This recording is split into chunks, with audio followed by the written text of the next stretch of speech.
Wendy, your student advocate, and today we are going to do a science experiment from the Mason Jar Science book that was written by Jonathan Adolph. So the list of materials that you're going to need are 7 mason jars, filling them with water in alternating jars. So full, empty, full, empty, full, empty, full.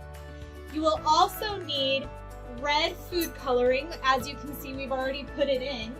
You're going to need yellow food coloring that we're gonna put into the jar, and Anya, my daughter, will be going to stir those together.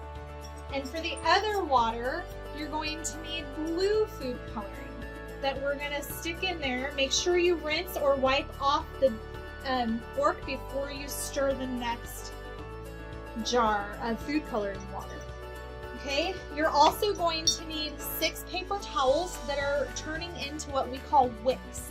So in order to do that, you're going to take the rectangular paper towel and just fold it up about a 1/2 inch to an inch and continue folding it until you have folded it all the way where it can be folded no more.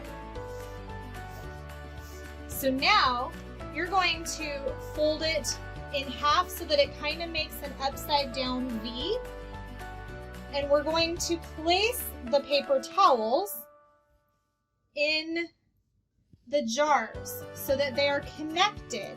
And I want you to pay close attention to what happens with the water as you do so.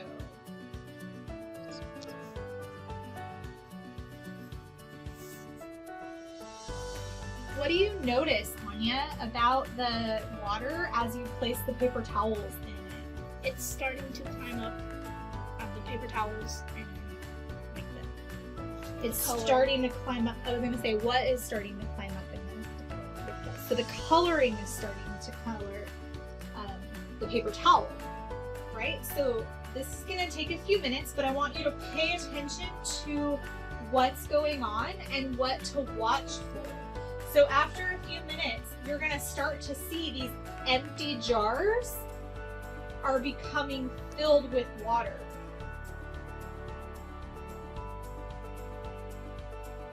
What do you think is going to happen when the red and the blue water comes together in the same jar, Anya? What is your prediction? It's gonna make purple. It's going to make purple. How do you know it's going to make purple? Blue and red make purple?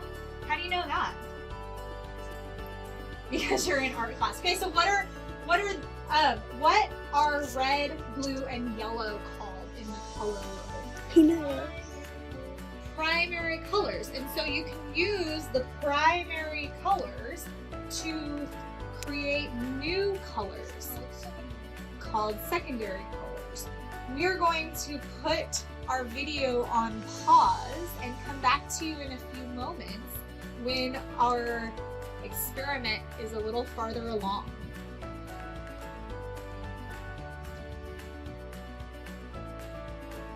Hey boys and girls, it's been about an hour since we stepped away from our jars, and if you notice, some jars are filling up faster than others. And so what you notice with the purple water being created from the red and blue jars is that the water is rising up the paper towel and into the other jar due to what is called capillary action.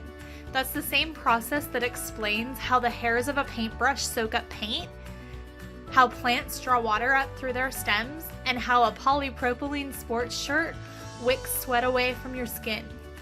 Water wants to stick to things. That's a force called adhesion. It also wants to stick to itself, which is a force called cohesion. Those forces make water flow in the narrow spaces, such as the air pockets of the paper towel. They're so strong they can overcome gravity for a short distance. Once the water wicks its way over the high point of the paper towel, gravity takes over and the water just flows down into the other side, stopping when the level in each jar is the same.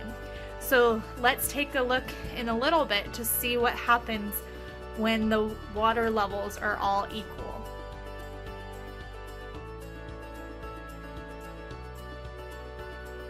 About 2.5 hours since we started our science experiment.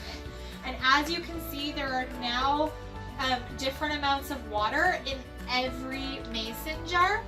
So what happened is, using capillary action, our water was taken up through the paper towel, and then using gravity on the other side, it poured water into the other jar.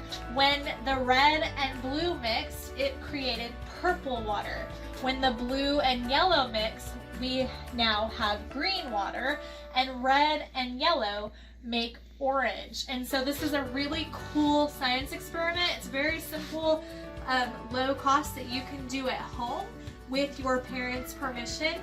I just want to say, keep on investigating, guys. Learning doesn't stop.